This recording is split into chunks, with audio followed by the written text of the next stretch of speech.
Shalom, pada hari ini saya ingin memberikan penjelasan mengenai buku BTK. Sebelum itu, BTK adalah buku tanpa kata yang isinya hanya berisi warna. Warnanya dibagi menjadi 5 warna, yaitu warna kuning, warna hitam, merah, putih, dan hijau. Warna pertama adalah warna kuning. Warna kuning menggambarkan tentang surga. Surga adalah tempat yang tidak ada dosa. Jalanannya terbuat dari emas, dan di surga tidak ada penderitaan, kesedihan, kesengsaraan, dan hal-hal yang berhubungan dengan dosa yang lainnya. Surga adalah tempat tinggal Allah. Siapakah Allah? Allah adalah pencipta langit dan bumi. Allah adalah pencipta semua makhluk hidup, pencipta kamu dan juga saya. Allah sangat mengasihi kamu dan saya, seperti yang ada pada Yohanes 3 ayat 16.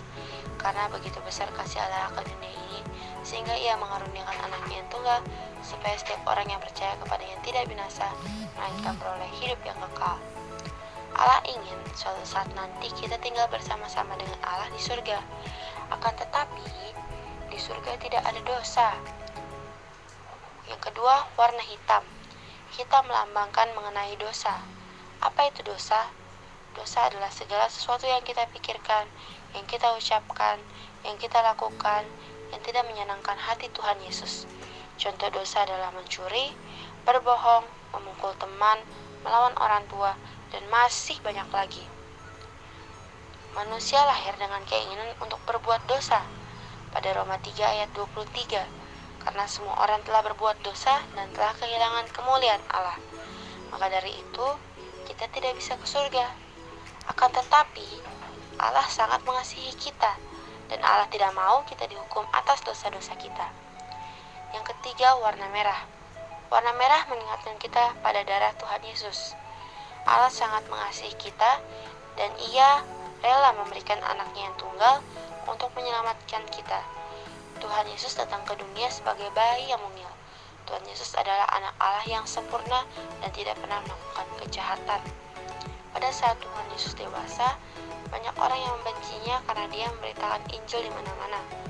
Tuhan menyerahkan nyawanya untuk menebus dosa kamu dan juga saya. Pada Ibrani 9 ayat 22b, dan tanpa penumpahan darah tidak ada pengampunan dosa.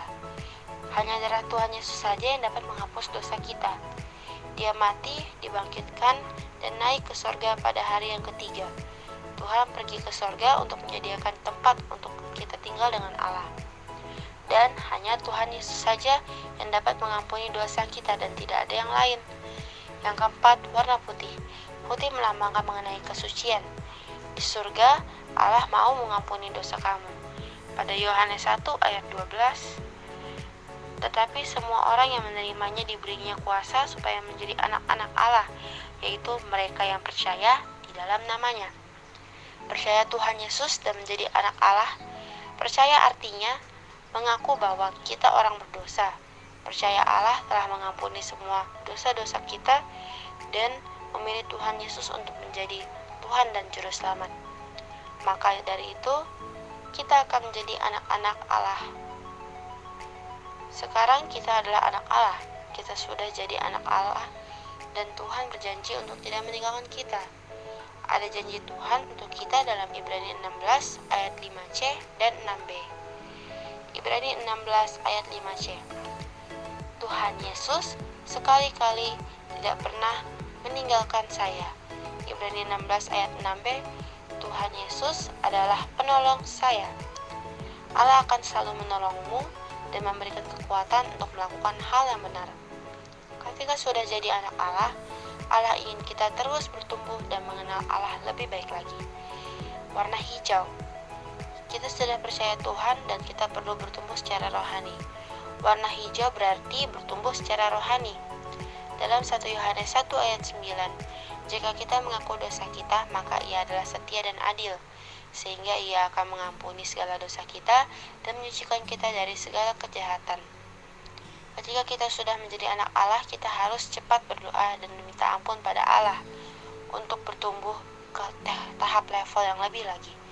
5 hal yang harus kita lakukan dengan baik sebagai anak Allah adalah setia berdoa, setia baca Alkitab, setia beribadah, setia bersaksi, dan setia terus percaya Tuhan Yesus sampai kita mati. Berikut itu adalah penjelasan mengenai buku tanpa kata yang sudah saya jelaskan. Terima kasih dan Tuhan Yesus memberkati.